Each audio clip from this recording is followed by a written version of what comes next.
bernama Lestari Akasau dengan program studi pendidikan guru sekolah dasar dengan NPM 0330231139 dengan dosen pengampu Nasrullah Lamadi SPD MPD. Oke, baik, di sini ada 4 keterampilan, yaitu menyimak, berbicara, membaca, dan menulis. Dan saya di sini akan membahas tentang menyimak. Oke, baik, kita akan masuk kepada materi. Pengertian menyimak adalah kegiatan mendengarkan lambang lisan-lisan dengan penuh perhatian, pemahaman, apresiasi, dan serta interpretasi untuk memperoleh informasi. Masuk kepada tujuan menyimak. Menyimak adalah untuk menangkap dan memahami pesan, ide, serta gagasan yang terdapat pada materi atau bahasa simakan. Tujuan menyimak ada beberapa. Yang pertama, mendapat fakta. Yang kedua, menganalisis fakta. Dan ketiga, mengevaluasi fakta. Dan keempat, mendapat inspirasi. Dan yang kelima, menghibur diri. Dan yang terakhir, meningkatkan kemampuan berbicara. Jenis menyimak dibagi menjadi beberapa. Yang pertama, secara pasif, tidak giat atau tidak aktif. Dan yang kedua, kritis. Kritis adalah sejenis kegiatan menyimak untuk mencari kesalahan atau kekeliruan, bahkan juga putar-putar yang benar dan baik dari ucapan seseorang pembicara dengan alasan-alasan yang kuat dan dapat diterima oleh akal. Dan yang ketiga, aktif. Tidak hanya dimaksudkan untuk menunjukkan bahwa kita sedang menyimak dan peduli terhadap apa yang dikemukakan pembicara, tetapi juga untuk memahami dan menggiat apa yang didengar untuk memberikan kesan yang positif dan menjaga hubungan baik dengan pembicara. Oke, baik, selanjutnya adalah sifat-sifat menyimak. Sifat menyimak dibagi menjadi dua, yaitu interaktif dan non-interaktif. Nah, yang pertama, interaktif. Interaktif secara umum memiliki arti komunikasi dua arah atau lebih dari komponen-komponen komunikasi. Sedangkan non-interaktif berarti pengguna bertindak pasif dan menyaksikan adegan dengan berurutan seperti live streaming dan presentasi.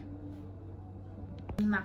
Unsur-unsur menyimak dibagi menjadi 4. Yang pertama, pembicaraan, menyimak, bahan simakan, dan terakhir, bahasa lisan yang digunakan. Unsur menyimak, pembicara, orang yang menyampaikan pesan berupa informasi yang dibutuhkan oleh penyimak melalui bahasa lisan. Menyimak, penyimak orang yang menerima pesan berupa informasi dari pembicara melalui bahasa lisan. Bahasa simakan, pesan yang disampaikan pembicara kepada penyimak melalui bahasa lisan. Ada tahap-tahap menyimak. Tahap-tahap menyimak dibagi menjadi 5. Yang pertama, mendengar, memahami, menginterpretasi, mengevaluasi, dan yang terakhir menangkapi. Nah, tahap pendengar.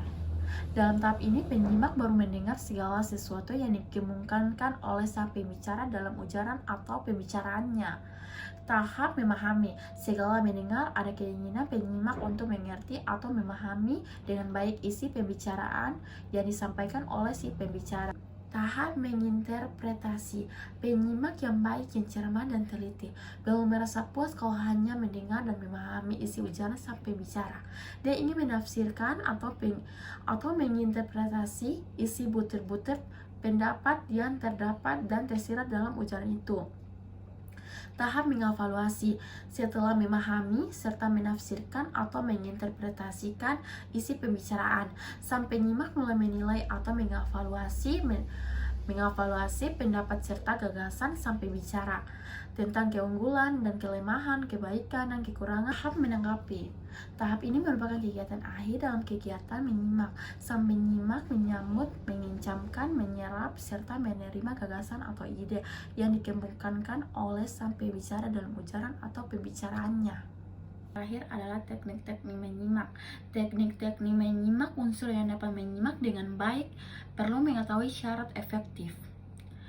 Adapun syarat-syarat ialah yang pertama, menyimak dengan berkonsentrasi, dan yang kedua, menelaah materi simakan, dan yang ketiga, menyimak dengan kritis, dan yang terakhir, membuat catatan.